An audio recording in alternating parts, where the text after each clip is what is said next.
오늘 우리에게 주신 하나님의 말씀은 신약성경 마가복음 2장입니다. 마가복음 2장 1절에서 12절의 말씀입니다. 신약성경 54쪽에 있습니다. 마가복음 2장 1절에서 12절의 말씀입니다. 이제 하나님의 말씀을 경청하시겠습니다. 수일 후에 예수께서 다시 가버나움에 들어가시니 집에 계시다는 소문이 들린지라 많은 사람이 모여서 문 앞까지도 들었을 자리가 없게 되었는데 예수께서 그들에게 도를 말씀하시더니 사람들이 한 중풍병자를 옛 사람에게 메워 가지고 예수께로 올세 무리들 때문에 예수께 데려갈 수 없으므로 그 계신 곳에 지붕을 뜯어 구멍을 내고 중풍병자가 누운 상을 달아내리니 예수께서 그들의 믿음을 보시고 중풍병자에게 이르시되 작은 자야 내 죄사함을 받았느니라 하시니 어떤 서기관들이 거기에 앉아서 마음에 생각하기를 이 사람이 어찌 이렇게 말하는가 신성 모독이로다 오직 하나님 한 분 외에는 누가 능히 죄를 사하겠느냐. 그들이 속으로 이렇게 생각하는 줄을 예수께서 곧 중심에 아시고 이르시되 어찌하여 이것을 마음에 생각하느냐. 중풍병자에게 내 죄사함을 받았느니라 하는 말과 일어나 내 상을 가지고 걸어가라 하는 말 중에서 어느 것이 쉽겠느냐. 그러나 인자가 땅에서 죄를 사하는 권세가 있는 줄을 너희로 알게 하려 하노라 하시고 중풍병자에게 말씀하시되 내가 내게 이르노니 일어나 내 상을 가지고 집으로 가라 하시니 그가 일어나고 상을 가지고 모든 사람 앞에서 나가거늘 그들이 다 놀라 하나님께 영광을 돌리며 이르되 우리가 이런 일을 도무지 보지 못하였다 하더라. 아멘. 이 말씀으로 하나님이 은혜 주실 줄 믿습니다.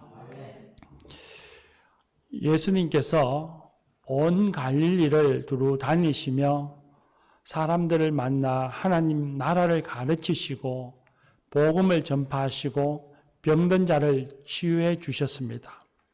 그렇게 전도 여행을 다 마치신 후에 가버나움의 집으로 돌아오셨습니다. 예수님이 집에 계신다라고 하는 소문이 들리자 많은 사람들이 예수님을 보기 위해서 예수님이 계신 집으로 모여들었습니다. 얼마나 많은 사람들이 왔든지 문 앞에까지 사람이 들었을 자리가 하나 없도록 아주 빼곡하게 앉고 서고 했습니다. 그때에 네 사람이 한 중풍병자를 데리고 예수님께로 왔습니다. 중풍병자를 예수님이 계신 곳으로 또 예수님이 볼 수 있도록 데려가고 싶었으나 사람들이 너무 많아 비집고 들어갈 틈이 없어서 그들은 지붕으로 올라갔습니다. 유대인들의 지붕은 우리처럼 깨어지기 쉬운 기와로 되어 있거나 사람들이 올라가기 위험한 경사진 것이 아니라 평평한 바닥이고 그 지붕은 흙과 집으로 되어져 있어서 사람이 올라가기 쉽고 또한 그걸 뜯어내기도 또 그걸 다시 수리하기도 쉬운 지붕입니다. 네 사람이 지붕을 올라가 지붕을 뜯어 구멍을 내고 중풍병자의 병상을 예수님의 발 앞에 놓았습니다.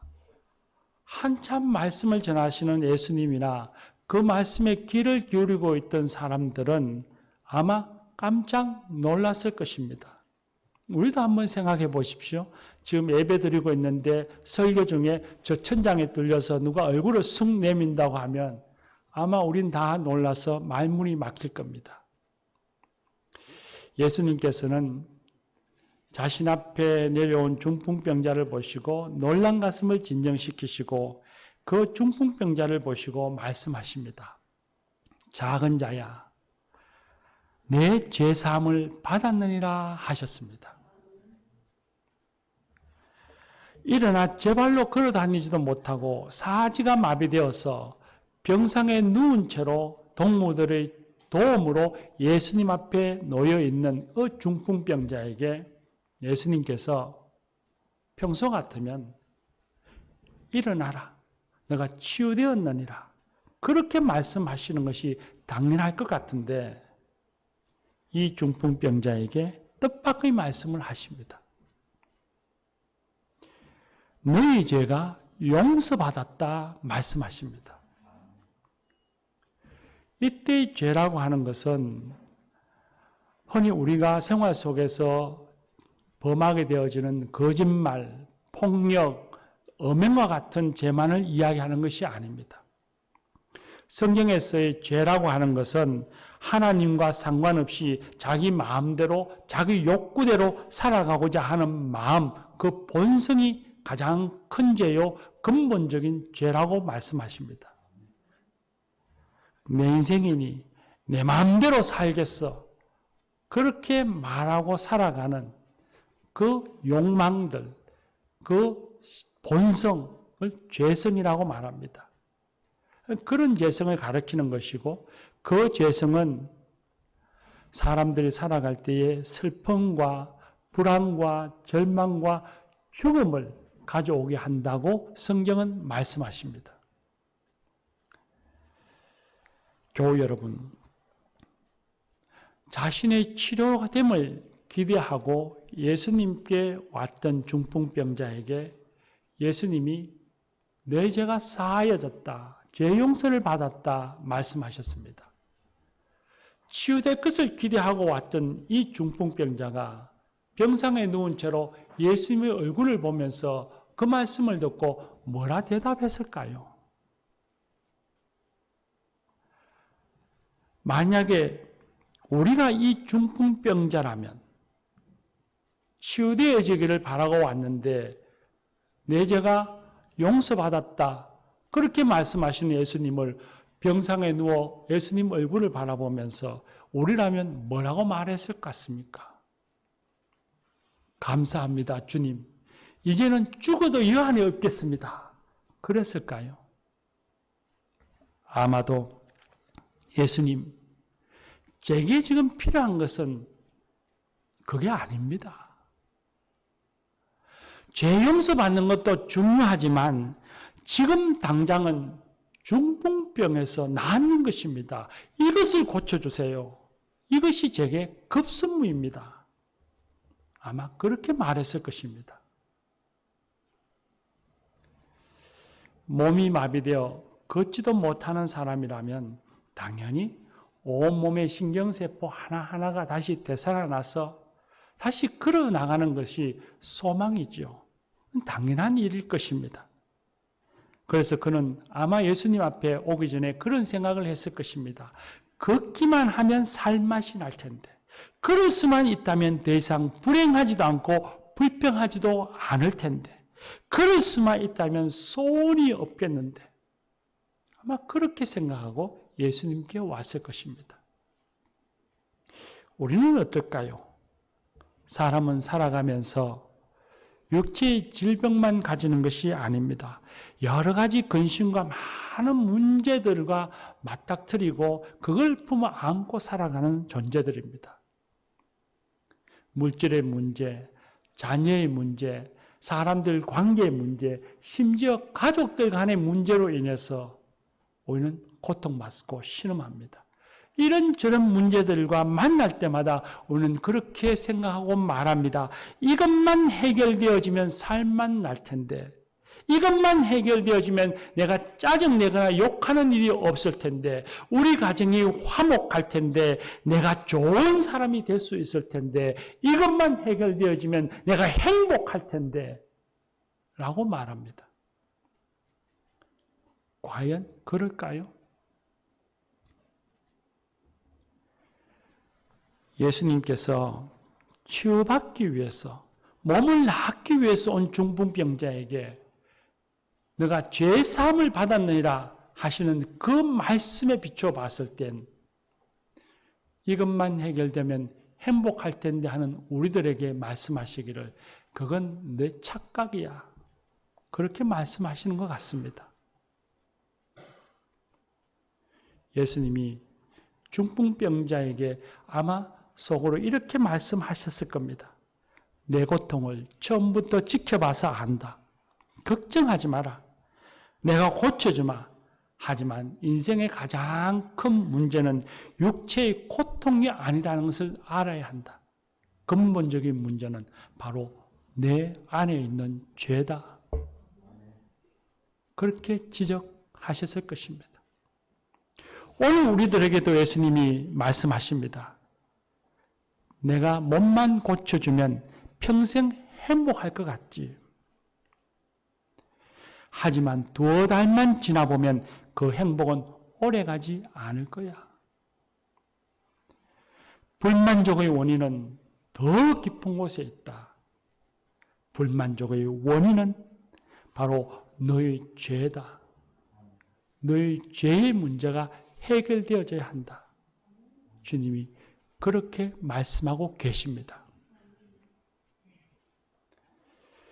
세상에서 부족할 것이 없이 성공했다고 하는 사람들을 한번 보십시오. 우리가 갖고 싶은 것들 다 갖고 있는 사람들, 그들을 생각해 보면 그들은 근심 걱정도 없고 영원히 웃으며 행복하게 살 것 같습니다. 그런데 우리가 그런 사람들을 살펴서 자세히 보면 그렇지 않다는 것을 발견하게 됩니다. 이상한 성격을 가진 사람들을 말하는 것이 아닙니다. 지극히 정상적인 인격을 가진 사람들을 통해서 우리는 그걸 발견하게 됩니다. 우리나라 최고의 재벌 중에 한 사람이고 세상 어느 곳에서나 사람들에게 인정받는 삼성그룹의 부회장 이재용 씨를 보십시오. 그는 얼마 전까지도 약물 중독으로 치료를 받다가 교도소에 다시 수감되었다는 뉴스를 들었습니다. 이름만 들어도 모두가 다 아는 유명한 배우. 시내에 나가면 서울 거리에선 한 발짝도 움직이지 못할 정도로 많은 사람들이 그 주위에 운집해오는 그 스타. 그도 약물 중독으로 세간의 뉴스거리를 제공하기도 했습니다. 성공과 부와 명예를 손에 가진 사람들이 끊임없이 세간의 입에 오르락내리락 하는 이유가 무엇이겠습니까?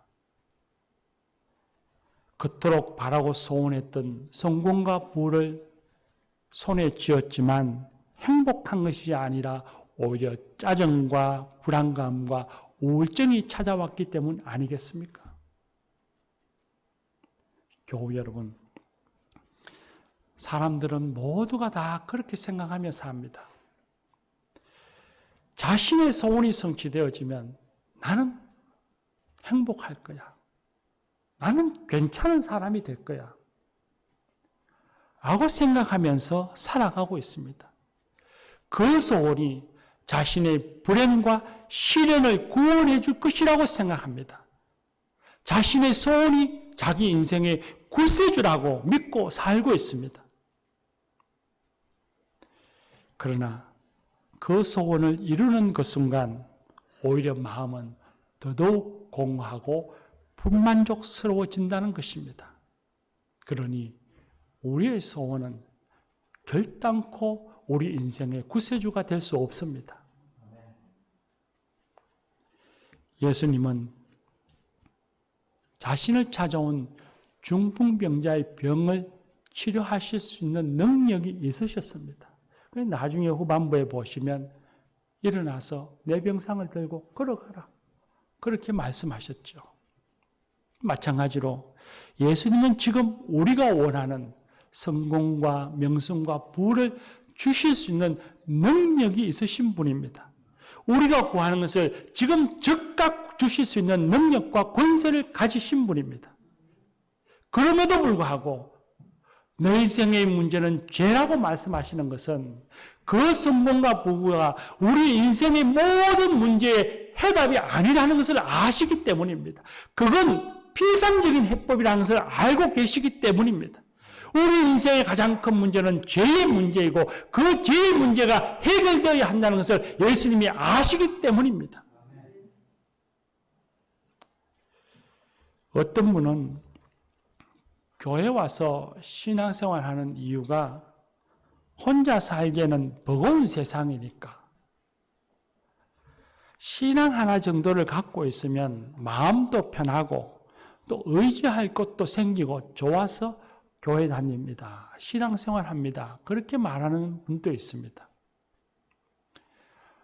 또 어떤 분은 자신의 문제를 해결받기 위해서 교회에 온다고 합니다. 육신도 건강하고 물질도 풍요로워지고 자녀도 성공하고 마음에 소원하는 것, 원하는 것 다 이루어지기를 바라는 마음에 교회에 오고 그걸 위해서 신앙생활 한다고 합니다. 처음엔 누구나 다 그런 마음으로 교회에 오고 또 그렇게 신앙생활을 시작하겠지요. 그러나 시간이 지나면 우리의 신앙은 더 깊은 곳으로 가야 합니다. 인생의 불만족이 해결되어지기 위해서는 소원을 얻는 것에 그치는 것이 아니라 우리가 제3을 받을 수 있도록 우리의 영혼 깊이까지 우리가 들어가야 합니다. 어떤 분은 삶에 문제가 있어서 교회에 왔다가 하나님의 은혜로 문제가 해결되어지고 그리고 한 고비를 넘기게 됐습니다. 그 다음부터는 그는 그 나머지 삶은 자기 스스로 살아갈 수 있다고 생각하면서 교회에 옵니다. 또 어떤 분은 잠깐 교회에 머물렀다가 자기 소원이 이루어지지 않은 것을 보고서는 교회를 떠나갑니다. 예수님께서는 크고 놀라운 진리, 참 행복이 앞에 있는데 그 행복을 얻지 못하고 피상적인 신앙, 그닥기만 하는 신앙인이 되지 말라고 하십니다. 죄 용서함을 받는 데까지, 그 깊이까지 더 깊이 들어가야 한다고 말씀하고 계십니다. 오늘 말씀에 보니 중풍병자에게 예수님이 내 제3을 받았느니라 말씀하시니 그 옆에서 그 말씀을 듣고 있던 서기관들이 생각하기를 하나님 한 분 외에는 죄를 사할 수 없는데 어찌 저가 저렇게 말하는가, 신성모독이로다 하고 생각했습니다. 예수님께서는 그들의 생각을 아시고 말씀하셨습니다. 중풍병자에게 내 제3을 받아내라 하는 말과 일어나 내 상을 가지고 걸어가라 하는 말 중에 어느 것이 더 쉽겠느냐 하셨습니다. 예수님의 이 말씀의 의미를 풀어서 생각해 보면 죄가 실제로 용서되는 것은 너희 생각보다 훨씬 어렵다. 나는 기적만 일으키는 사람이 아니다. 기적을 일으키는 사람이라면 누구나 병상을 가지고 걸어가라 할 수 있다. 하지만 죄를 사했다는 말은 세상에서 오직 구주만이 할 수 있다. 나는 곧 구세주이다. 죄를 사할 수 있는 하나님의 아들이로다. 하시는 말씀인 것입니다. 교회 여러분, 성공한 사람이든 지금 성공을 위해서 오늘 또 부단히 노력하며 달려가는 사람이든 지금 반드시 필요한 것은 우리의 소원을 들어주시는 분이 아닙니다. 우리를 죄 용서함 받는 데까지, 죄 사함을 받는 데까지, 그 깊이까지 우리를 인도해 주실 분이 필요합니다. 우리의 죄를 사하여 주시고 죽음에서 우리를 생명으로, 절망에서 소망으로 우리를 옮겨다 주실 분이 필요합니다. 바로 그 구세주가 필요합니다. 그분이 바로 예수님이십니다. 예수님께서는 십자가에서 죽으심으로 우리를 죄에서 구원해 주셨고 죽음의 권세를 이기고 부활하심으로 우리에게 참 생명을 주신 분입니다. 참 소망을 주신 분입니다. 이제 예수님께서 우리에게 말씀하십니다. 죄사함을 받기 위해서는 내가 구세주이니, 내가 구원자이니 이제 내게로 나오라. 내게 더 깊이 들어오라. 말씀하십니다.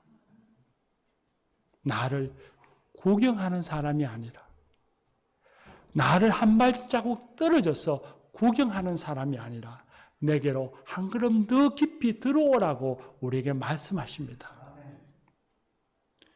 오늘 우리가 읽은 성경 말씀에 보면 예수님의 말씀과 그 행동 속에 한 공간 안에 있는 세 분류의 사람들이 있습니다. 첫 번째 분류의 사람은 서기관입니다. 자신들의 이성적인 잣대, 지식과 경험의 잣대로서 예수님의 말과 행동을 평가하는 사람들입니다. 또 한 분류의 사람은 예수님의 발치에 앉아서 예수님의 말과 행동을 구경하는 사람들입니다. 또 한 분류의 사람은 중풍병 걸린 그 친구를 병상에 메고서 지붕에까지 올라가 떠도 그 친구가 낫기를 주님의 은혜를 갈망하는 사람입니다. 이 세 분류의 사람은 예수님과 다 동일한 공간 속에 있었습니다. 똑같은 공간 속에 있었습니다. 그 예수님이 가시는 집에 다 함께 있었습니다. 그러나 그들이 받은 은혜의 감격과 기쁨은 완전히 달랐을 것입니다. 여러분은 어떤 마음으로 예수님께 와 있습니까? 예수님을 갈망해야 합니다. 우리의 죄를 사하여 주시고 생명 주시는 예수님을 갈망해야 합니다. 그저 소원을 이루어 주시는 예수님만을 만나려고 할 것이 아니라 오히려 죄에서부터 구원해 주시는, 오히려 죄 용서해 주시는 예수님을 만나기를 갈망해야 합니다.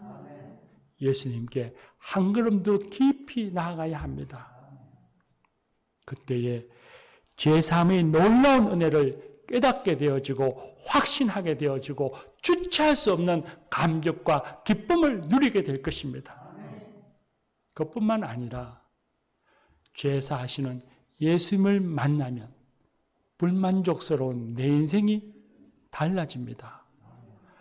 내 인생에 대한 태도가 달라집니다. 예수님을 통해 죄사함을 받았다고 삶에 대해서 무심해지는 것이 아닙니다. 탈가정적인, 가정을 무시해버리거나 사회를 무시해버리거나 세상을 무시하며 살아가는 그런 삶을 이야기하지 않습니다. 죄사함의 은혜를 받으면 죄사함 받기 이전보다도 훨씬 더 큰 기쁨을 가지게 됩니다. 주님이 주시는 평안의 깊이와 넓이가 높이가 더 커집니다. 사도들을 한번 보십시오. 그들은 우리가 상상할 수 없는 엄청난 고통과 박해 속에서, 핍박 속에서 살았습니다. 그런데 그들은 자신들의 인생을 말하면서 내 인생이 불만족스럽다, 내 인생이 불행하다, 내 인생이 절망이다, 내 인생이 아무런 희망이 없고 오히려 두렵고 불안하다, 내 인생은 죽음만이 있다, 한숨 쉬는 사람은 아무도 없었습니다. 성경을 보십시오.